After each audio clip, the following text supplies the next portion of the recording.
This is a story that comes to us from KUTV News, which is the local news station that we have here. And it's a bit of a story that I know there's going to be people on one side of it and there's going to be people completely on the other side of it. And we're going to try to bridge this for you because I think we can try to do that with this one. A woman is dead after breaking into a garage in a quiet West Jordan neighborhood.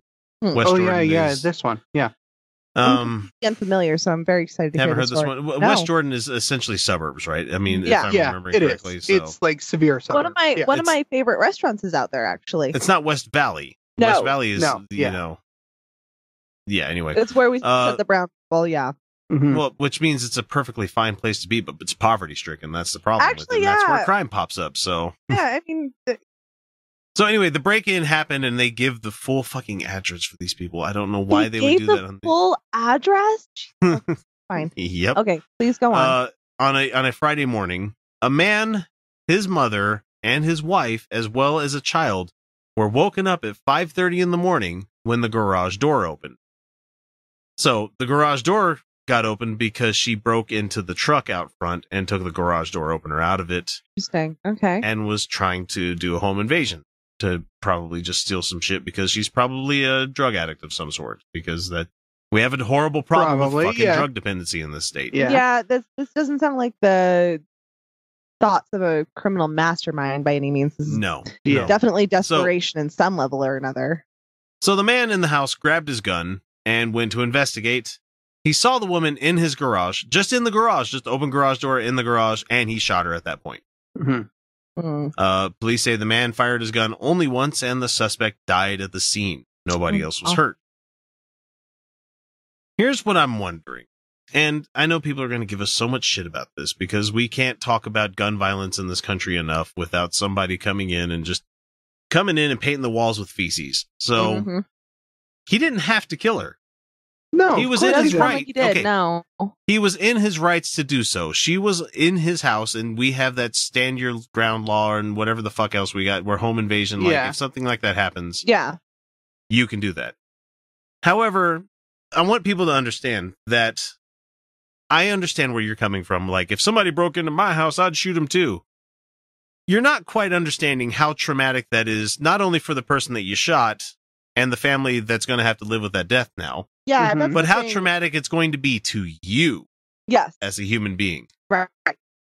See, we've painted this picture as a culture, not on this show, that defending your home lethally is somehow noble and somehow brave and somehow altruistic, or you're looking out for your family. The thing is that, and there's this book called On Killing. And it talks about the psychological effects of killing another human being. And the fact is that it basically causes some very real psychological torture. Yeah. We painted this glorified picture of violence in noble ideals. And I'm not necessarily espousing passivity. I'm not necessarily saying that violence is always bad. Pacifism. I'm not necessarily espousing that. But this glorification of violence has reached a point where we are ignoring the human cost to the violence doer. Yeah. And so the lady, there's been so many people. God, I'm trying to make my words work here because it's hard to jump into the multiple layers to this story where it's a complex situation and it requires complex thought. You have a 23-year-old girl, woman. Sorry, she's a woman at that age. She's not a girl. Don't want to make her more of a maiden than people need to do here. We don't need to infantilize her. She was a grown woman. She was a woman. She was breaking laws. Breaking laws and making bad choices. However, I don't have any property in my possession besides like maybe my old Nintendo or something like that. And even then, if somebody broke into my house, even at gunpoint, and said, "Give me your shit," I'd be like, "Take whatever the fuck you need and get out." Right? Just yeah. It would basically be, okay, look, this My life is more important than anything that you're... You go ahead and take my computers. Let me pull my hard drives. You can have everything else. Yeah. Actually play a bit of devil's advocate here. Just a bit. Mm-hmm. Not the stupid kind of devil's advocate. But in our society, your possession of things is directly tied to your economic success, right? And therefore, your ability to accumulate security is based on your ability to access possessions. For instance, I am in my mother's home. And she has accumulated wealth that I have not, and probably cannot do on my own in this lifetime in the same way she has been able to because of early lifetime availabilities to her. And the economy has changed drastically. I am trying to grow some basil plants, and there is something eating my basil plants. I swear I'm getting to a point. I'm going to come and steal those basil plants. So something's eating my basil plants, and I am benefiting from being in my mother's home and her accumulated wealth. She has a bag of diatomaceous earth, which is basically crushed up seashells, and it's non-harmful to my pets. It's not harmful to me, but it is detrimentally harmful to micro insects, not macro. They're still macro, but they're tiny, and they eat my plants. And they are a really good way, as a first step, not a cure-all by any means, but I could sprinkle some diatomaceous earth on there. It's not going to hurt my basil, but it might kill whatever's eating my plant. Mm-hmm. This isn't wealth I accumulated. I had access to it. And so when we talk about a homeowner and the things that they possess are definitely directly tied to their success. And so therefore, in our scarcity culture, because capitalism has created a culture of scarcity, their possessions are directly tied to their well-being. And therefore, we can kind of understand why some people think of they're protecting their possessions as if they are protecting life itself. This is the problem, and this is why this story is so much of a struggle. And me personally, and I think both of you would say, we will take the economic consequences of losing stuff over lives. Mm-hmm. Yeah. But I think this is where, unfortunately, there's so many people that don't. That's the thing. I think this is where conservatives come from, in that they're going to protect their things. God damn it. We are, oh, Jesus. I want my things. I want my stuff. More than I care about the lower man on the totem pole. I want my stuff. Yeah. You want to take an extra $5 out of my paycheck to make sure everybody has a social safety net? Fuck you, I want my $5. Right. I worked for it. We've created a scarcity culture. Culture. So their stuff is directly tied to their well-being. Okay, I have been paying way too much attention to philosophy. I just think that there could, and this is talking about something after the fact. The damage is done. This guy's going to have to live with killing this lady for the rest of his life. He's going to have to clean up the blood mess that happened there. And he's going to they're probably going to move out of that house. I can imagine a lot of people wouldn't want to live in their house after something like that had happened. It's incredibly traumatic to take a life. And that's the exact problem, is that we have not only created a culture of scarcity in which your possessions are directly tied to your well-being, and therefore you're going to feel a sense that you need to protect your stuff over the life of another person, regardless. I mean, if we, in a non-monetary society, take your stuff. And many of us will see that as a noble thing. Take my things. But that is a position of privilege, isn't it not? Like, I can replace stuff. Not everyone can. And the fact is that because wealth is diminishing amongst the middle class and the lower class, it is. It's diminishing exponentially. It's getting really bad at this point.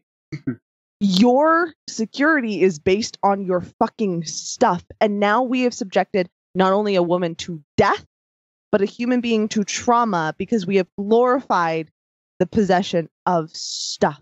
Now, the most striking comment that I read when you don't read the comics on Channel 2 News. Don't ever. Jesus Christ. Because it's a slightly more liberal news station in the state of Utah. I mean, they're not quite as hard edge right, Mormonism. They're not owned by the church. Let's just put it that way. The comments on there, you have people saying a lot of the stuff that we're saying here. And then we had people where they're like, yeah, she forced him to do that. She forced him to do that. Like, no, he still had a choice at that point. No, he didn't. And this is where choice comes into play. Yeah, he could have brandished and told her to get the fuck out. That's one step that could have happened. That would probably have been a good, wise. Probably would have worked better. Yeah. Oh yeah, I'm sure that would have worked great. Hey, get a baseball bat. Even if you have no intention of using it, a baseball bat would have probably been more effective. Shit, yeah. Even just opening the door and going, "Get the fuck out of here," would probably work. Or let's just put it this way. Let's go extreme pacifist route here and socially awkward where he doesn't want to go and talk to some other person that's breaking into his house. Mm-hmm. That door that leads into your house is you just have to lock that one. Yeah. And then call the police. Mm-hmm. If that's really what you want to do. I'm just saying that there were options. He didn't have to shoot the lady. And she didn't force him to do so. She was breaking the law. We admit this. And we understand that people as property owners feel like they need to protect their stuff. We get it. We really do. So don't at us on this shit. We're just trying to explain that there is more than one trauma that happens when this kind of stuff happens. Right. That's exactly what I was trying to get to, is that the trauma has been maximized now because somebody who is doing something that should not be a capital offense has died, and now her family gets to mourn her. Her loved ones gets to mourn her, and she did have them. And somebody is going to be in extreme pain. And now he also has to live with killing someone. Yeah, imagine if he's a religious person. This is why I am starting to advocate for sincerity and earnestness and sentimentality, because there is real trauma in taking a life. Very real, very dramatic. It's painful. It is not okay. We don't do well with it. This is why we created entire laws about not causing harm. And so now what we've done is maximized trauma entirely. Entirely. Right. Or, I mean, shit. Maybe what if she was just coming home after a really, really rough night out, and she tried to get in from her home? Yeah, she forced her way into the wrong house because she couldn't figure out why she couldn't get into her own. We still have a lot of details missing on this, but it's amazing to me. There's a whole lot, but that's not unheard of. That kind of thing happening isn't unheard of, especially out in the suburbs where all of these houses look the same. And it's interesting to me because I know that when we read a story like this, most people are going one way or the other way, not both at the same time. So we understand. This is a really good example of understanding nuance and maybe taking a moment to reevaluate how we value things. Right. Or, I mean, fuck, maybe it was completely justified and she was, maybe she was armed. They don't know yet. She was fully armed and rabid. Was, a visible threat. We don't know. We don't know. Yeah. But what we do know is that there's been real trauma inflicted. Yeah. Over stuff. What we do know is that there should always be serious questions. Yeah. And you can always say there's no thing that says that it's all binary. I mean, even if it's a yes and no question, you don't have to switch to yes on the opposite end of the argument just because you disagree on the other end of the argument. Right. Should she have broken into the person's house? No. Should he have shot her? In my opinion, no. See, this is a beautiful example. Right. Sorry, beautiful is the wrong word. This is a tragic example of there is no perfect victim. Yeah. Who is? I mean, the ultimate victim is the dead woman. Like, let's be honest, a life was lost.